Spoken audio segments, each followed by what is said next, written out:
You don't have a family of your own anyway, so it works out. That's what my mother said. At Thanksgiving dinner, in front of my 2 siblings, their spouses, and 5 children, while announcing that I'd be watching all 5 kids over Christmas. She hadn't asked me. She never does. What she didn't know was that I already had a plane ticket in my bag, and I wasn't going to cancel it. By Christmas morning, her perfect family holiday fell apart in ways she never imagined, and the group chat she used to shame me, it became the very thing that silenced her.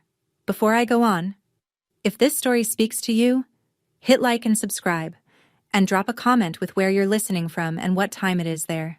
I'd love to know. I'm Jessica. I'm 27. And this is what happened when I stopped being my family's free babysitter.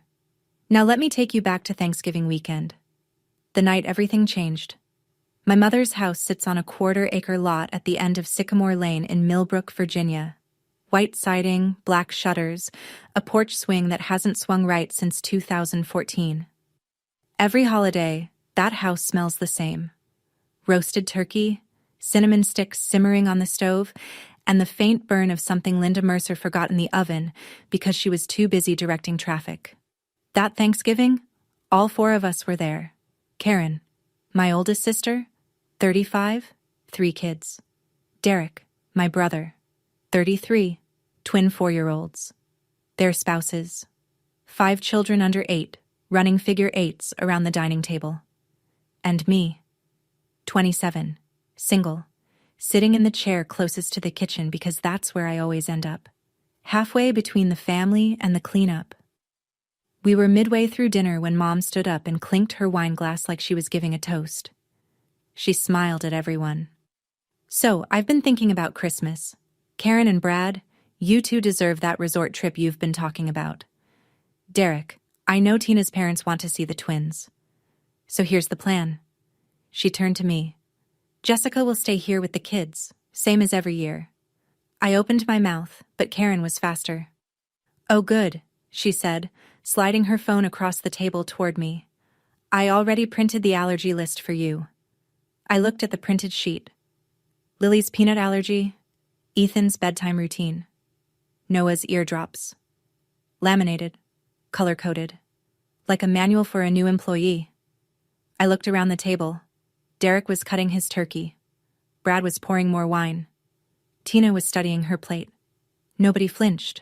Nobody said, "Wait, did anyone ask Jessica?" So I said it myself. Actually, I have plans this Christmas. Every knife and fork at that table went still. And then my mother said the thing I will never unhear. Plans? What plans?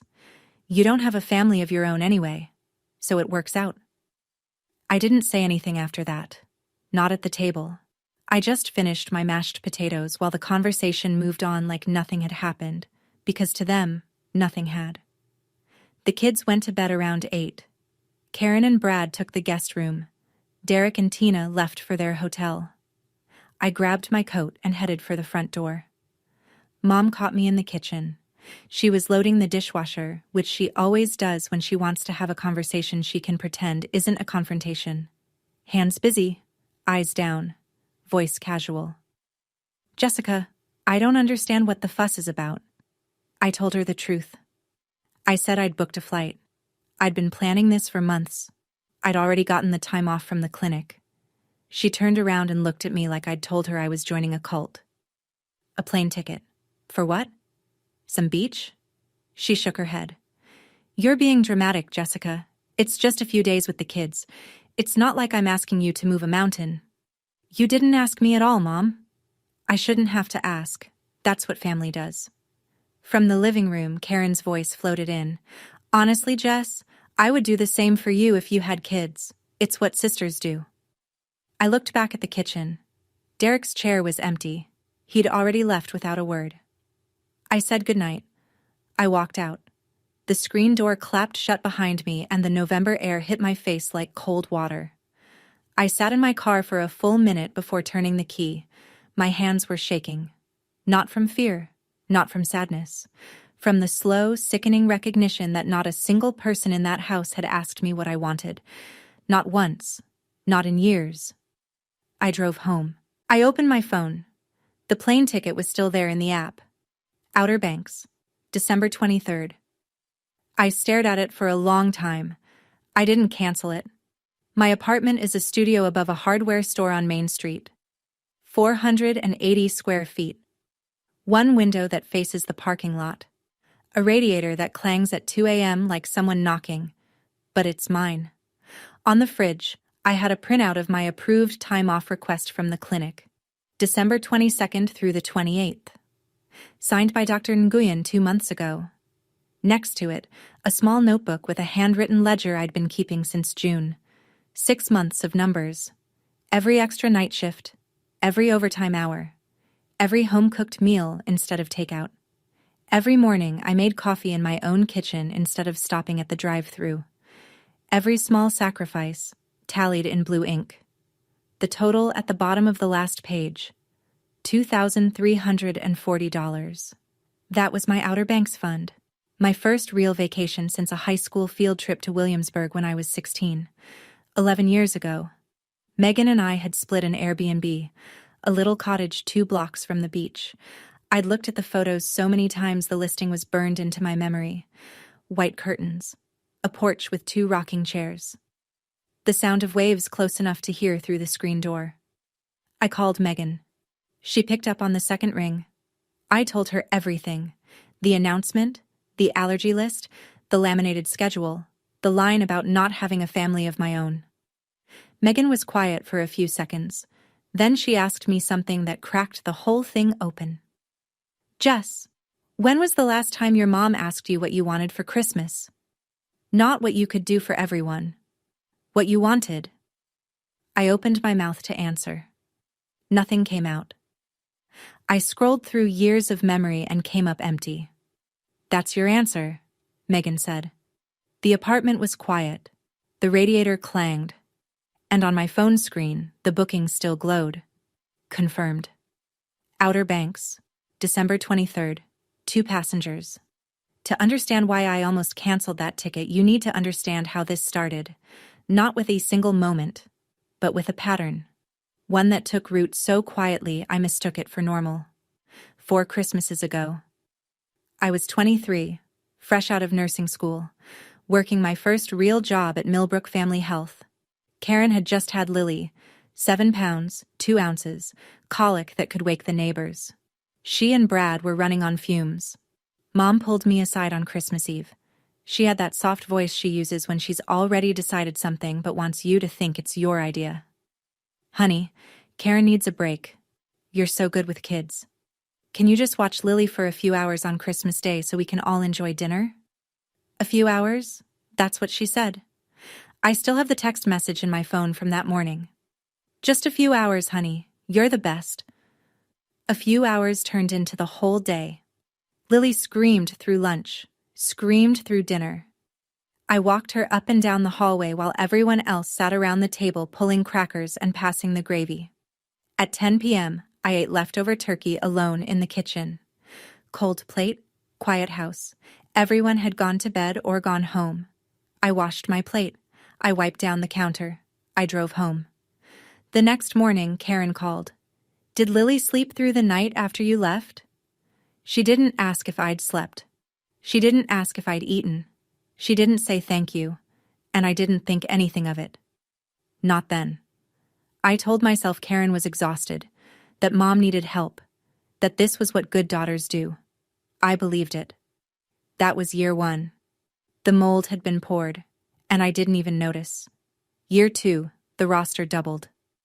Karen had Ethan by then, a newborn who only slept in 20-minute bursts. Derek and Tina had the twins, Mason and Harper, barely 4 months old. Christmas at Mom's house now meant 4 children under 3, and 1 babysitter. Mrs. Karen and Brad went to a spa day on the 24th. Just a few hours, Karen said. They came back at 9 p.m. Derek and Tina said they needed to run out for last-minute shopping. They vanished until dinner. Around 3 in the afternoon, I ran out of diapers. I texted Karen. She Venmo'd me $50 with a single emoji.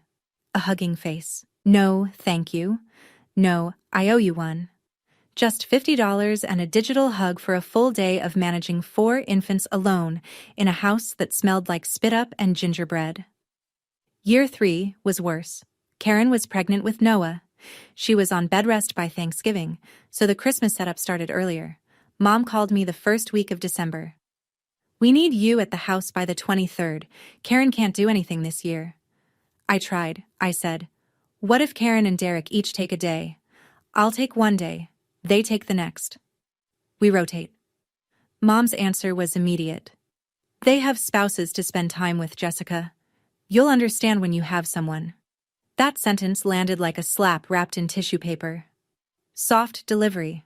Hard truth underneath. I was chosen because I was alone, not because I volunteered. That year, I canceled Christmas Eve plans with friends. I texted Megan at 11 p.m. from Mom's couch, surrounded by sleeping toddlers. "Rain check again, family stuff." Megan's reply came fast. "Jess, this is the 3rd year." 3 words. And I almost heard it. Almost. Year 4 broke something in me. Not loudly, not all at once. More like a hairline fracture you don't feel until the weight hits just right. 5 kids now. Lily was 6. Ethan was 4. The twins were 3. Baby Noah had just turned 1 and was cutting molars, which meant he screamed like the world was ending every 90 minutes. Karen and Brad flew to a resort in Shenandoah Valley. 3 days. Derek and Tina drove to Tina's parents. 2.5 days. Mom stayed at the house but spent most of her time cooking, hosting neighbors, and making the dining room look like a magazine spread. I was alone with 5 children for 3 days straight, sleeping in the kids' room on an air mattress that deflated by 2 a.m. On day 2, Noah spiked a fever, 102 degrees. I called Karen. No answer. She was at the spa. I called Mom, who was downstairs icing a cake. "Just give him Tylenol. You're a nurse, Jessica." I loaded 5 children into my car and drove to urgent care. Noah in his car seat screaming. The twins buckled in behind me, kicking the back of my seat. Lily holding Ethan's hand, asking me if Noah was going to be okay. The copay was $180.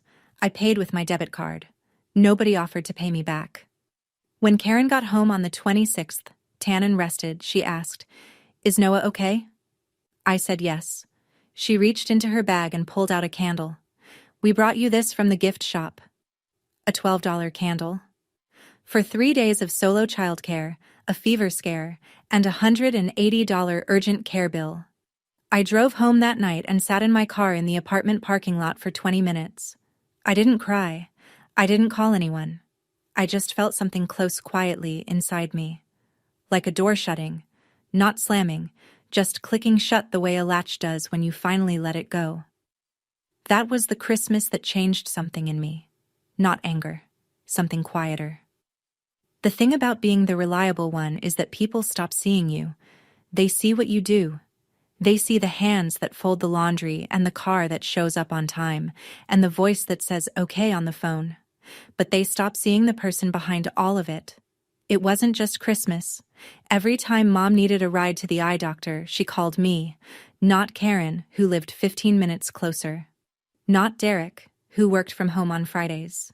Me, because I was the flexible one. Every holiday, I was the one who drove over the day before to clean the house, set the table, arrange the guest towels. Karen showed up with a store-bought pie and a smile. Derek showed up with nothing and nobody questioned it. Mom introduced me to neighbors the same way every time. "This is my youngest. She's always so helpful."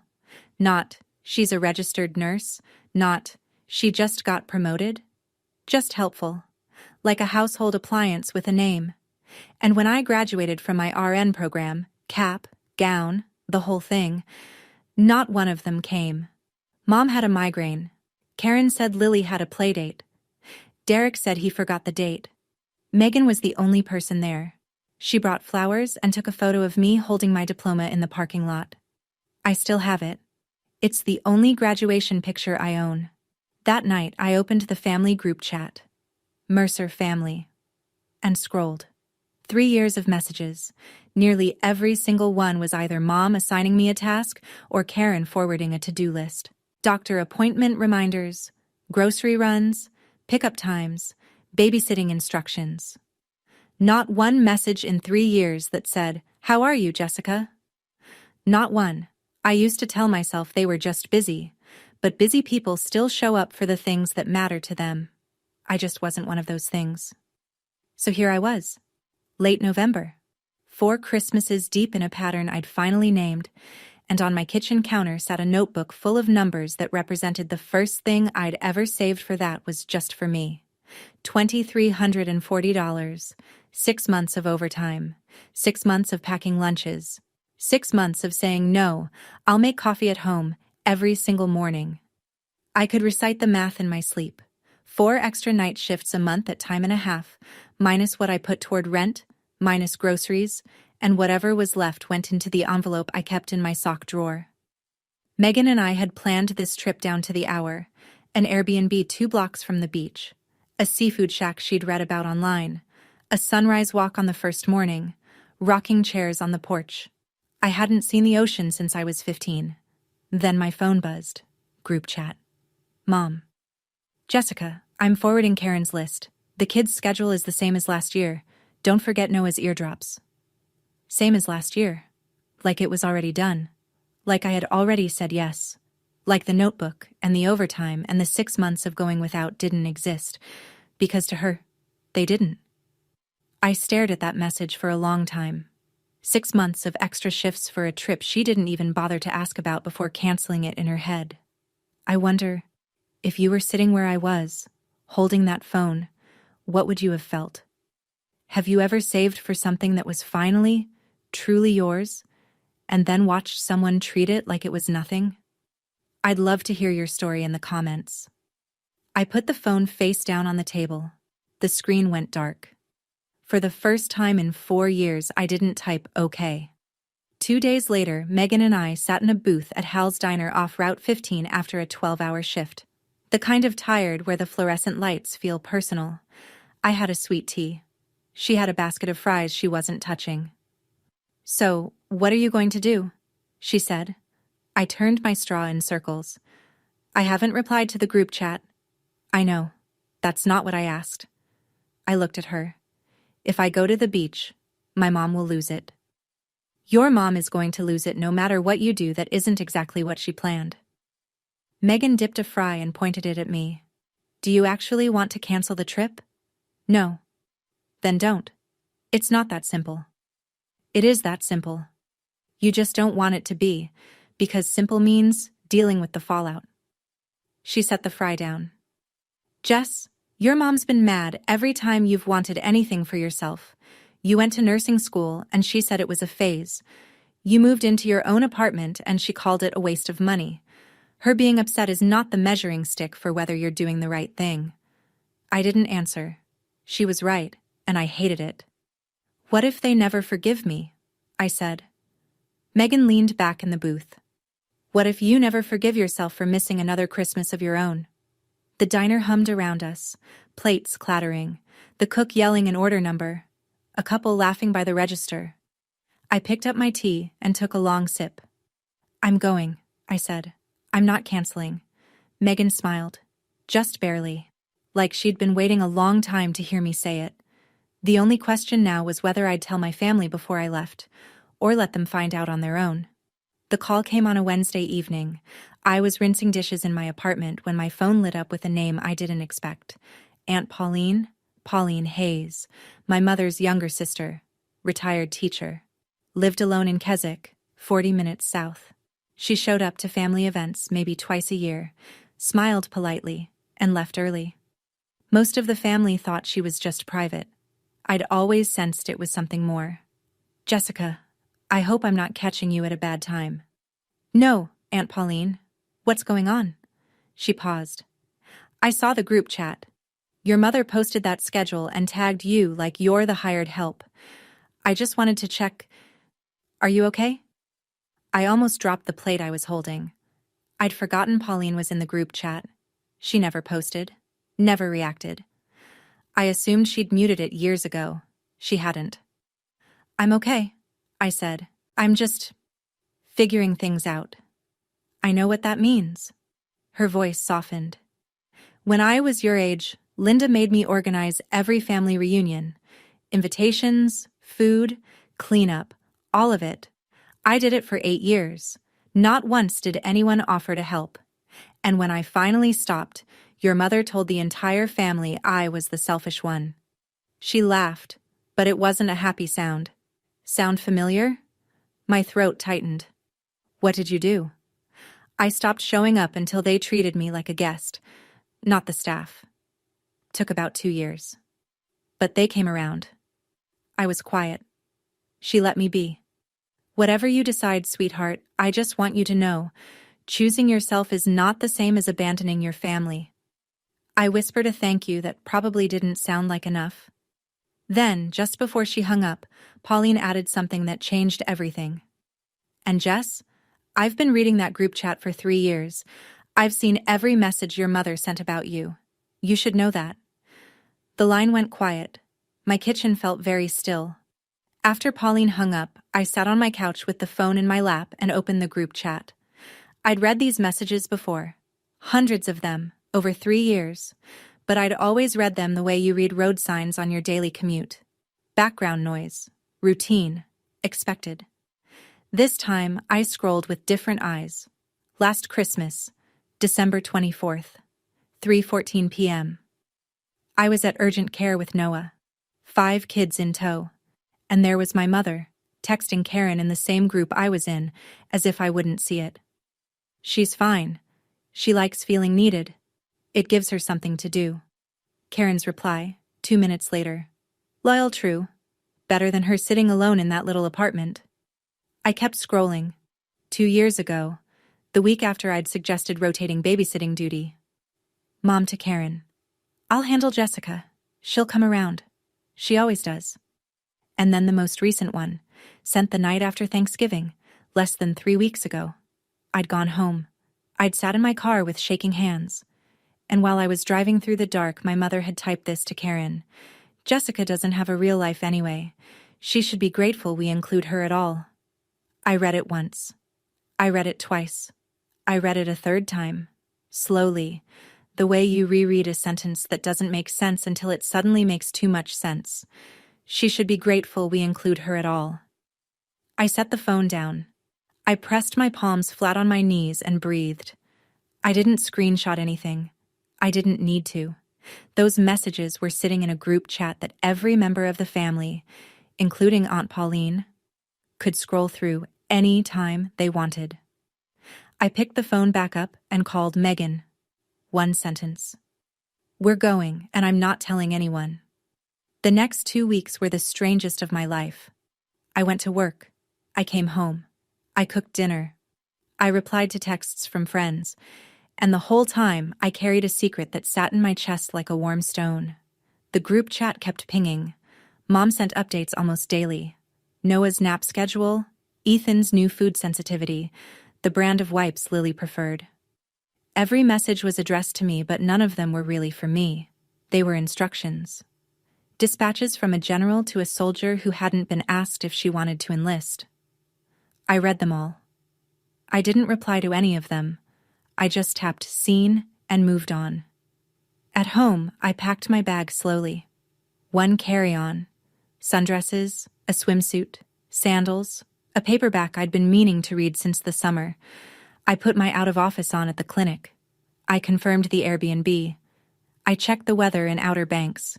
Mid-50s, sunny, light wind off the water. Not beach weather for most people. Perfect weather for me. 1 week before Christmas, Mom called. So you'll be at the house by noon on the 23rd, right? Karen's flight is at 3. She needs to leave by 1. I held the phone against my ear and looked at my suitcase sitting by the door. I'll let you know, Mom. Silence. What do you mean, let you know? It's Christmas, Jessica. I'll let you know. I could hear her breathing. I could hear the gears turning. The recalculation, the irritation, the barely controlled need to say something sharp. But she didn't push it. Not yet. She thought she had time. She thought I'd come around. I always had before. I hung up, and the apartment went quiet. Just the radiator and the sound of my own breathing, Following through on my own plans felt like the most radical thing I'd ever done. December 21st, our last shift before the break. Megan and I ate lunch in the staff room at the clinic. Plastic chairs, a microwave that smelled like last week's soup, and a window that looked out at the parking lot where my car sat packed and ready. "Are you nervous?" Megan asked, peeling the lid off a yogurt. "A little," I said. "Not about the trip. About my phone on the 23rd. Turn it off." "I can't. What if something's actually wrong with one of the kids?" Megan thought about it. "Then leave it on, but don't pick up unless it's a real emergency. You'll know the difference between panic and guilt trips. You've had enough practice." My phone buzzed on the table between us. Group chat. Mom had sent a photo.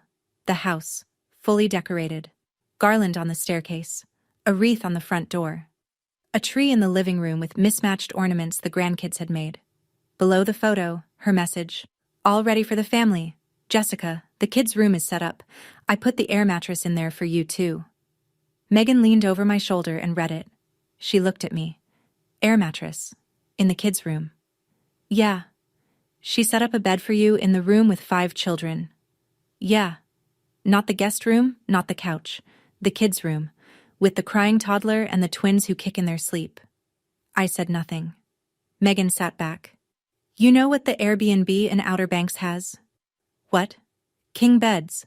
She pointed her spoon at me. 2 of them." I laughed. It was the first real laugh I'd had in weeks, the kind that starts in your stomach and pushes everything else out of the way, even if just for a second. 2 days, 48 hours, and I'd be somewhere no one had assigned me to be.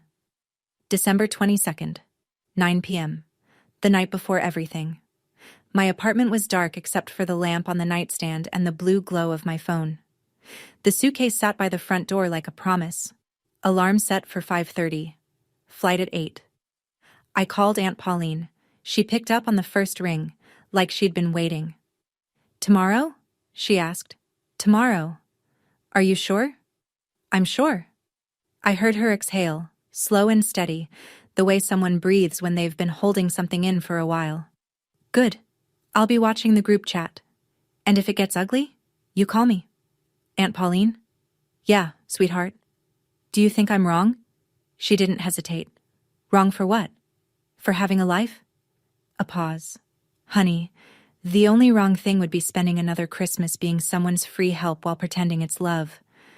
I pressed my forehead against the window. The street outside was empty. A thin frost was forming on the windshields in the parking lot. "Get some sleep," Pauline said, "and take pictures of that beach for me." We hung up. At 9:47, my phone rang again. Mom. I let it go to voicemail.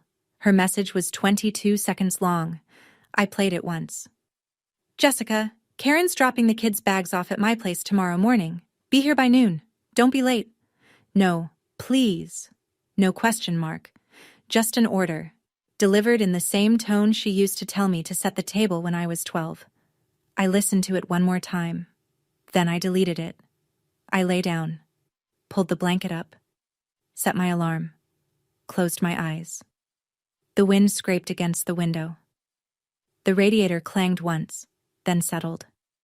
Tomorrow morning I would be at the airport, and my family would be waiting at the door. 5:30 a.m. The alarm went off in the dark. I didn't hit snooze. I was already awake. I'd been lying there since 5, staring at the ceiling, listening to my own heartbeat, waiting for the guilt to come crawling in. It didn't. I showered, dressed, jeans, a light sweater, my good boots. I looked at myself in the mirror over the bathroom sink and saw someone I almost didn't recognize. Not because I looked different, but because I looked ready. Megan pulled up at 6:15, headlights in the dark. I locked my apartment, wheeled my suitcase down the stairs, and loaded it into the trunk of her car. The morning air was sharp enough to sting. "Ready?" she said. "Ready." We drove to the airport in the kind of quiet that doesn't need filling. The highway was mostly empty. A few trucks, a couple of early commuters. Christmas lights blinked from the houses along Route 29. At the airport, everything moved in a blur. Check-in, Security. Gate B7. 2 seats by the window. At 8 a.m., my phone lit up. Group chat. Mom. Good morning. Karen's dropping the kids at 10. See you at noon. An exclamation point. A smiley face. She had no idea. I read the message. Megan glanced at my screen but didn't say anything. She opened her book. I put the phone in my bag. At 8:20, they called our boarding group. I handed over my pass, walked down the jetway, and found my seat.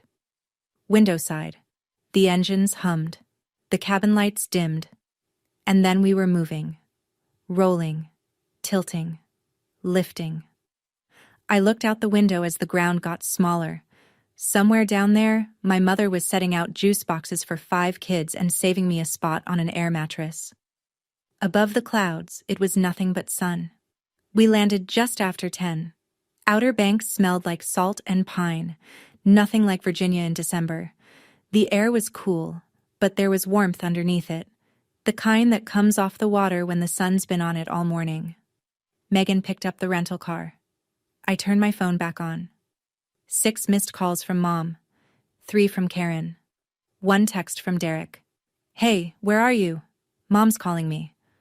The group chat had gone from quiet to detonation. 11:58 a.m. Mom. Jessica, where are you? Karen's already gone. The kids are here. Call me. 12:03. Mom again. This is not funny. I'm calling you. 12:07. Mom. All caps. Jessica, answer your phone. I stared at the screen. Megan was loading our bags into the trunk and pretending not to watch me. At 12:12, Mom called again. I picked up. Jessica, where are you? Karen left an hour ago. The kids are... I'm not coming, Mom. 3 seconds of silence. I counted. I told you I had plans, I said. Merry Christmas. I hung up. My hands were steady. My voice had been steady. And the quiet afterward, standing in a parking lot in Outer Banks with the sound of seagulls overhead and sand blowing across the pavement, felt like the first honest silence I'd had in years. 12:20. The group chat erupted. Mom. She's not coming. She left. She left us with 5 children. Karen, from wherever her flight had taken her. What? This can't be happening. I can't cancel my flight. Derek. Wait, seriously? I locked my phone and slid it into my pocket. Megan opened the driver's side door and looked at me over the roof of the car. Beach? She said. Beach. The ocean was 7 minutes away. My family was 300 miles behind me. Karen didn't make it to the resort. I found out later through the group chat, which I read but didn't respond to, that she'd been at the gate when Mom's call came in. Her flight was boarding. Brad was already in his seat. And Mom was on the other end of the line with 5 kids screaming in the background saying, You need to come back. Jessica isn't coming. I can't do this alone. Karen called Brad from the gate. I can only imagine how that conversation went, because what showed up in the group chat was Karen's version, filtered through fury. I had to leave the airport. The resort was $1,200, non-refundable. The change fee on my ticket was $400. That's $1,600 gone because Jessica decided to take a vacation. Brad apparently didn't share her sympathy for Mom. Karen posted in the chat, Brad says this is our problem, not Jessica's. He says he told me this would happen. He literally said, You can't keep dumping your kids on your sister and expect her to say yes forever. I read that message 3 times. Brad, who I'd never heard say more than pass the rolls at Thanksgiving, had said that, out loud. To Karen. By 2 p.m., Karen was back at Mom's house, bags still packed, mascara smudged, standing in the foyer with 5 children who wanted to know why Aunt Jess wasn't there. And that's when Karen asked the question nobody had thought to ask before. Mom, did Jessica actually say she would watch them? Silence. She didn't need to say it, Mom said. She always does it. Karen stared at her. Mom, that's not the same thing. 1 sentence, and in that sentence a crack appeared, thin, quiet, almost invisible. in the wall my mother had spent 4 years building. Derek had always been the quiet one. Not quiet in a thoughtful way. Quiet in a convenient way. The kind of quiet that lets you sit through 4 years of someone being used and never have to say the uncomfortable thing. But on December 23rd, his wife said it for him. Derek and Tina were 2 hours away at her parents' house when Mom called. I pieced this together from his messages in the chat. Mom wants us to come back, Derek posted. She says she can't handle the kids alone. Tina apparently took the phone. What came next wasn't from Derek. The tone was too direct, the punctuation too clean. Linda called and told Derek to drive back to help with the kids. We just got here. My parents cooked all day. We're not leaving. Then, 20 minutes later, Derek posted again. And this time I could tell Tina was standing over his shoulder because he wrote something I'd never seen him write before. An actual opinion. Mom, I think we need to talk about this after Christmas. Jessica might have a point. Mom's reply was instant. A point? She abandoned this family on Christmas Eve. Derek didn't respond, but Tina did. Not in the group chat. She texted me privately. I didn't see it until later that night, sitting on the porch of the Airbnb with a blanket over my knees and the ocean a block away. Hey Jessica, it's Tina. I want you to know something. We pay our babysitter $20 an hour. You watched 5 kids for 3 days last Christmas. That's over $700 in free labor. And your mom called you selfish for stopping. I just want you to know, you're not the selfish one. I read it twice. Then I held the phone against my chest and listened to the waves. My mother has always been good at one thing above all else, controlling the story. She did it when Dad left. She did it when Pauline pulled away. And on the night of December 23rd, she did it again. I was sitting in a small seafood restaurant near the pier, sharing a plate of shrimp with Megan, when my phone started buzzing with numbers I hadn't seen in months. Uncle Ray, Aunt Donna, a cousin from Roanoke I hadn't spoken to since last Easter. Uncle Ray's text. Jessica, your mother says you walked out on the family? That doesn't sound like you. Call her. Aunt Donna. Honey, it's Christmas. Whatever happened, family comes first. A cousin I barely knew. Heard you ditched the kids? That's cold, Jess. Mom had called them. Every one of them. She'd gone down her contact list like a general rallying troops, and she'd told them her version. The one where I vanished without warning. Abandoned 5 helpless children, and ruined Christmas because I wanted a beach vacation. She left out the part where she never asked me. She left out 4 years of unpaid babysitting. She left out the air mattress and the urgent care bill and the group chat messages she thought nobody was reading. Megan watched me scrolling. What are you going to do? Nothing. Not tonight. I set my phone face down on the table and picked up a shrimp. My mother had spent 30 years building the story of who she was, the sacrificing mother, the selfless matriarch, and I'd spent 27 years being a supporting character in it. For the first time, I wasn't playing my part, and she couldn't handle that the show wasn't going the way she directed, but she forgot one thing. Aunt Pauline was in that group chat, and Pauline had been reading every word. At 10:14 p.m., a private message from Pauline. Your mother called Ray and Donna. She's telling everyone you abandoned the kids. I'm not going to sit here and watch her rewrite history. With your permission, I'd like to say something at the video call tomorrow. I replied in 4 seconds. Say whatever you need to say, Aunt Pauline. Just tell the truth. Christmas morning. I woke up to sunlight coming through white curtains and the sound of the ocean. Not an alarm. Not a child crying. Not my mother's voice calling from down the hall. Just waves. Slow, steady, unhurried waves. Megan was already up, padding around the kitchen in socks, making coffee in the little French press that came with the Airbnb. The cottage smelled like fresh grounds and sea air. I sat on the porch in a hoodie with my hands wrapped around a warm mug, and for a full 5 minutes I didn't look at my phone. It was the first Christmas morning in 4 years that I woke up without an alarm someone else set for me. 300 miles north, the other Christmas was happening. I know this because the group chat was still open, still running, still loud. 6:18 a.m. Hey, Linda. The kids are already up.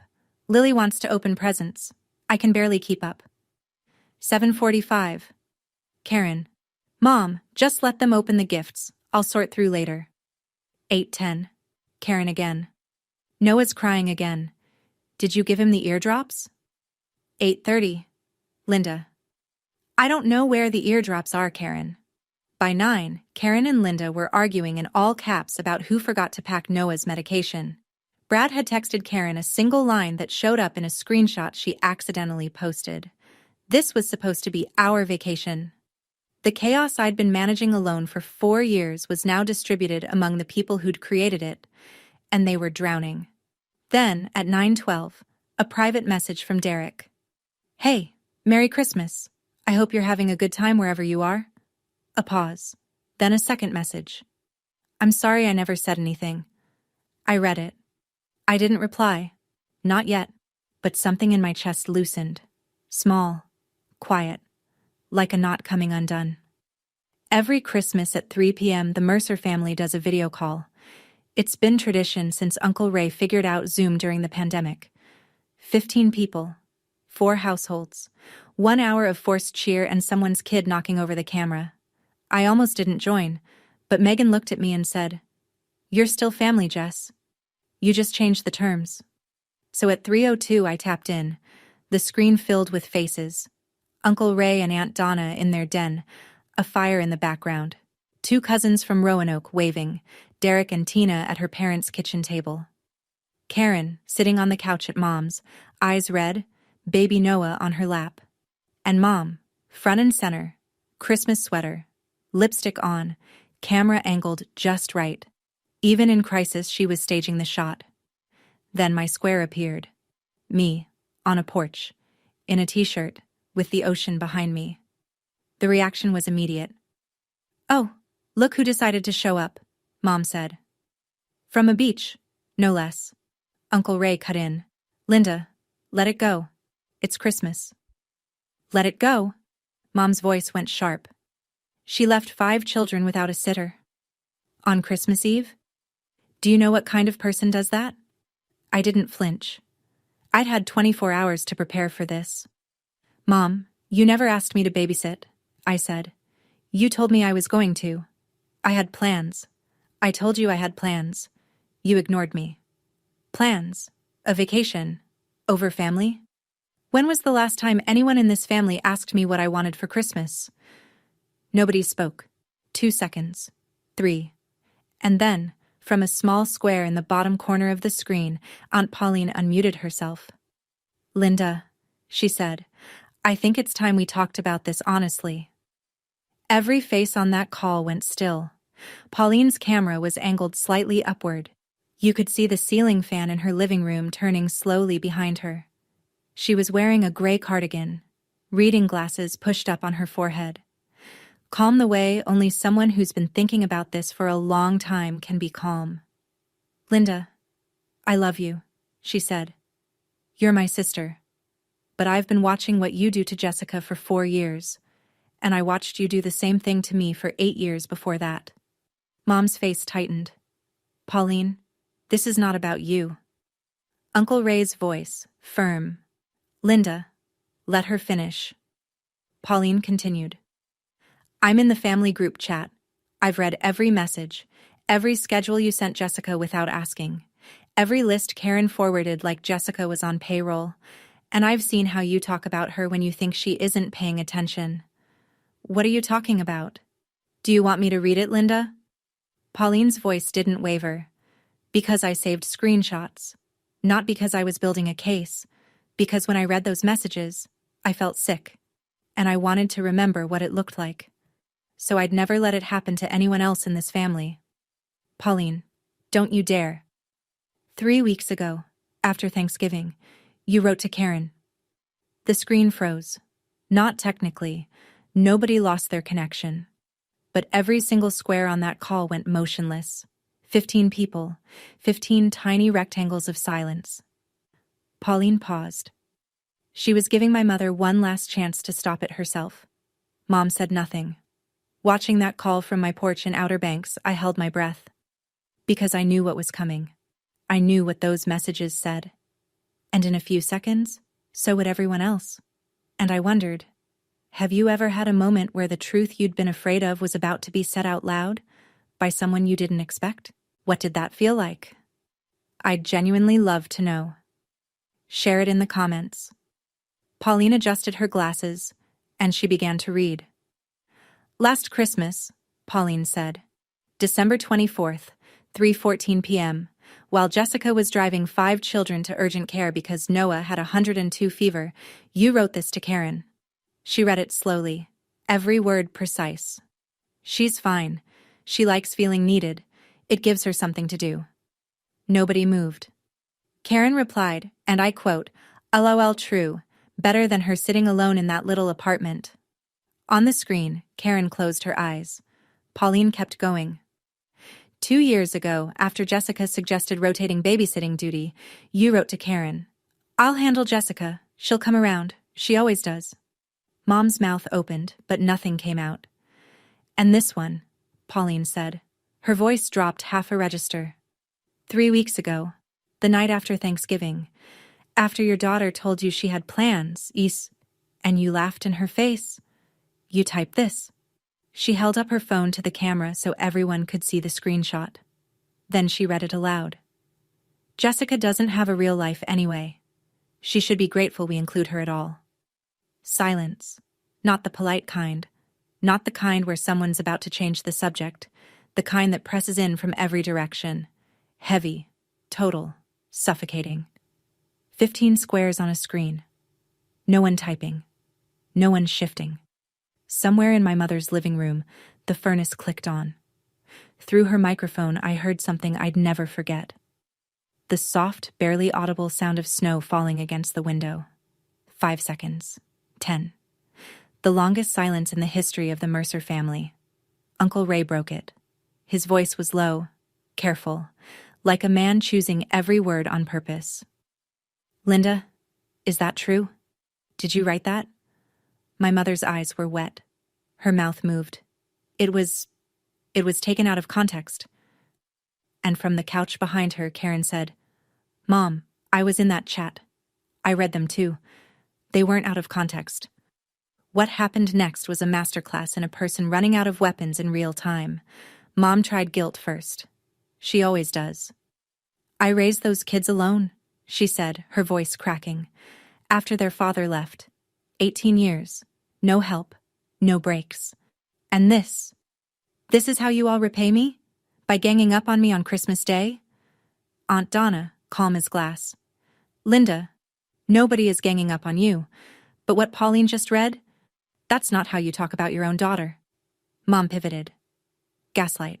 Second weapon. Jessica is being dramatic. She's always been the sensitive one. One vacation and suddenly the whole family is against me. Derek, who hadn't spoken up for me once in 4 years, unmuted himself. Mom, she's not being dramatic. His voice was halting, like a man unlearning silence in real time. She asked us to take turns 3 years ago. We all said no. I said nothing. That's on me. Mom stared at his square on the screen. Then she turned to Uncle Ray. Social pressure.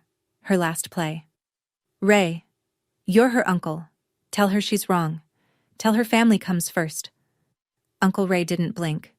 Family does come first, Linda. That includes Jessica. And from what I'm hearing, she hasn't come first in a long time. That's when Mom started crying. But even through the tears, even through the shaking, I noticed what she did next. She turned her camera toward the living room, where 5 children sat on the carpet surrounded by wrapping paper.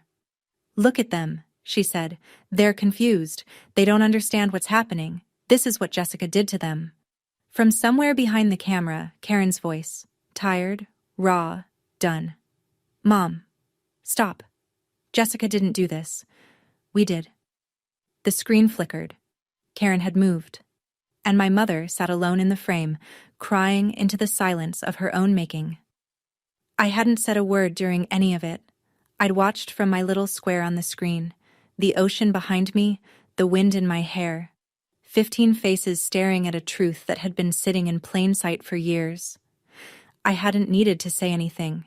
The messages said it. Pauline said it. Even Karen said it.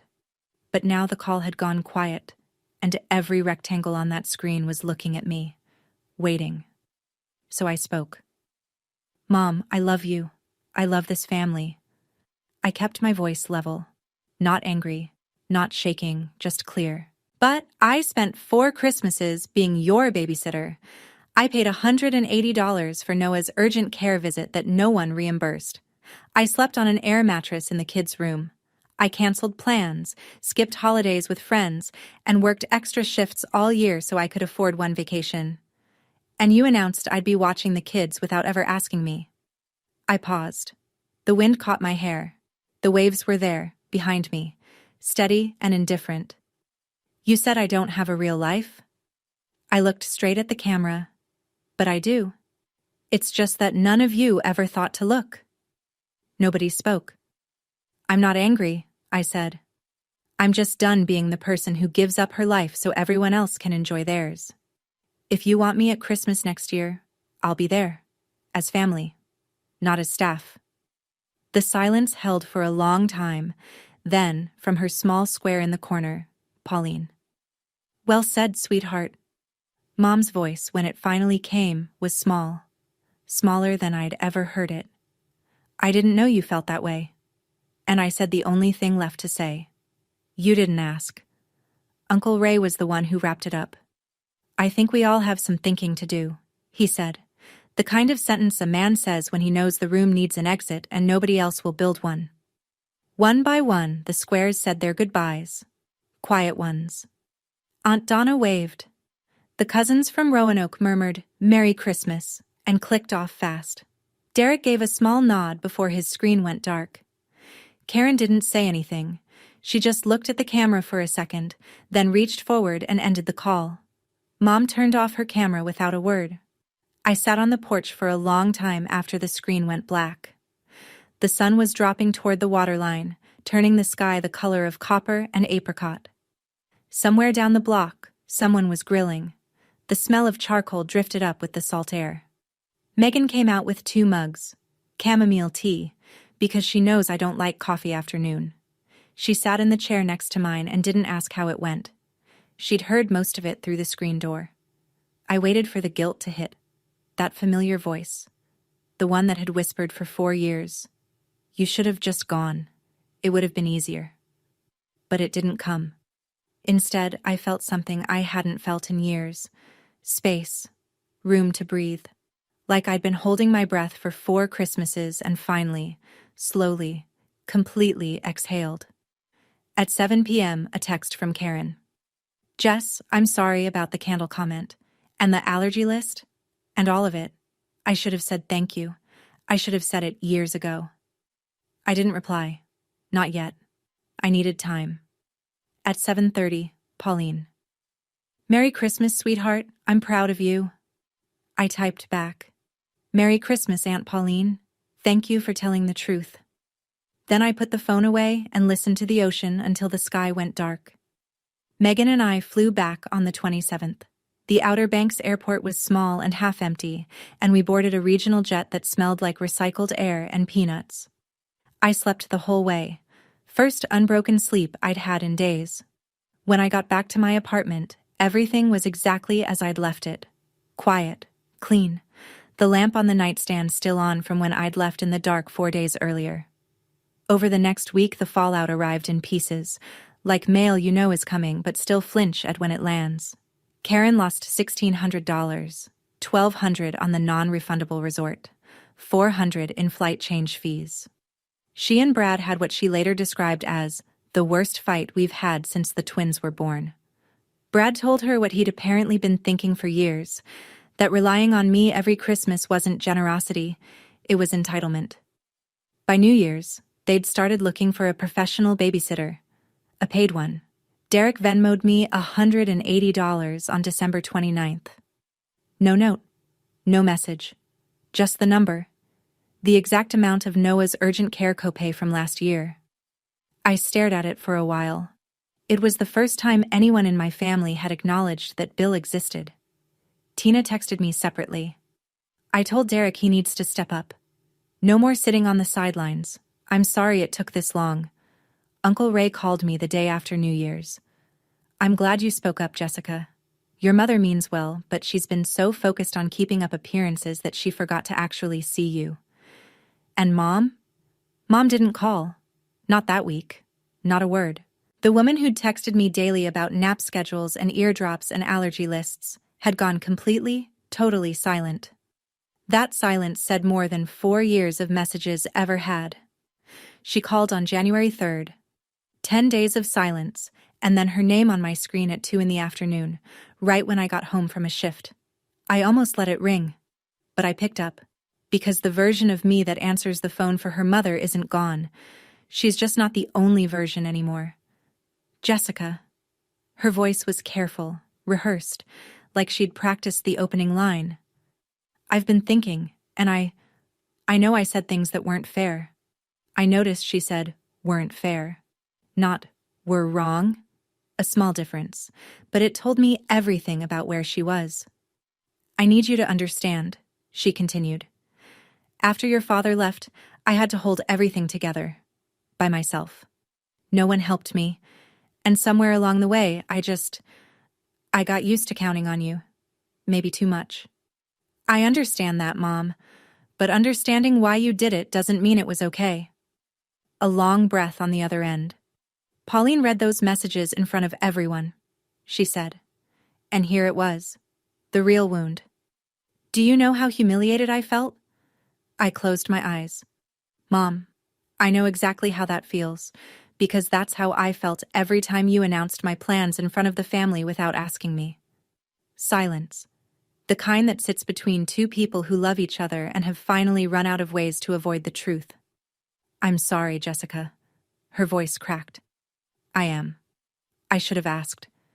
I should have seen what you were giving up. Thank you, Mom. That means a lot. I meant it. I also meant what came next. But things are going to be different now. I'll visit when I can. I'll help when I choose to. But I'm not the default babysitter anymore. A pause. Long enough that I heard the kitchen faucet dripping on her end. Okay, she said. Just that. Quiet. Uncertain. Not comfortable yet. But a door. Cracked open. Barely, from the other side. The first test came 2 weeks later. I drove to Mom's house for Sunday dinner. First time since Thanksgiving. I told myself I'd stay 2 hours. I set an actual timer on my phone. Not because I wanted to be rigid, but because I needed to prove to myself that I could leave on my own terms. The house looked the same. Christmas decorations still up because Mom always waits until mid-January. The porch swing. The black shutters. The wreath on the door. But something was different. When I walked in, the table was set for 2. Not 10. Not 5 kids and an air mattress. Just 2 place settings, 2 glasses of water, and the smell of chicken pot pie. My favorite. Not Lily's. Not Ethan's. Mine. Mom didn't say much. She moved around the kitchen a little slower than usual, a little quieter. She asked me about work. She asked about Megan. She didn't mention babysitting or the video call or the beach. We ate. We talked about small things. The neighbor's new dog, the ice on the roads, whether the diner on Route 15 had changed their menu. It was careful, like 2 people relearning the shape of a conversation they'd been having wrong for years. I stayed an hour and 45 minutes. Then I stood up, kissed her on the cheek, and drove home. 2 days later, Karen called. Hey Jess, we're looking for a sitter for Valentine's weekend. Do you know anyone good? We're willing to pay this time. I gave her the name of a coworker from the clinic. Karen booked her. $20 an hour. No laminated list. Just a normal transaction between a parent and a professional. On my birthday in January, Derek texted the group chat. Happy birthday, Jess. Dinner on me this weekend? First time in 27 years anyone in that family offered to take me out instead of the other way around. I didn't burn any bridges. I just stopped crossing the ones that only went one way. It's February now. The snow outside my apartment window is starting to melt. Slow drips from the gutter, little rivers running down the parking lot toward the storm drain. Spring's not here yet, but you can feel it getting closer. On my fridge, there's a new photo. Me and Megan on the porch of that Airbnb in Outer Banks, coffee mugs raised, the ocean blurred and blue behind us. Next to it, a picture of me and Aunt Pauline from New Year's, her arm around my shoulder. Both of us laughing at something I can't remember now, but it doesn't matter. What matters is that I look happy, genuinely happy, not the performing kind. My mother and I aren't fixed. We may never be. She still slips sometimes, a comment about how it would be nice if you visited more, a pause on the phone that feels like a guilt trip loading, but she catches herself now. Or at least, she tries. And I've learned that trying, even clumsily, is more than I got for 27 years. For a long time, I thought love meant making yourself useful, that if I stopped helping, I'd stop mattering. But here's what I learned sitting on a porch in Outer Banks on Christmas morning while my family scrambled 300 miles away. The people who only value you when you're useful don't value you at all. And the ones who love you, really love you, will still be there when you stop performing. If you're the one in your family who always says yes, the one who cancels plans, covers the cost, watches the kids, sets the table and clears it, and nobody ever asks what you need, I just want you to know this. You're allowed to stop. Not because you don't love them, but because you love yourself enough to finally take up space. That's my story. If it reminded you of yours, I'd love to hear it in the comments. What would you have done? Boarded that plane or stayed? And if you've already drawn a line with your own family, how did it go?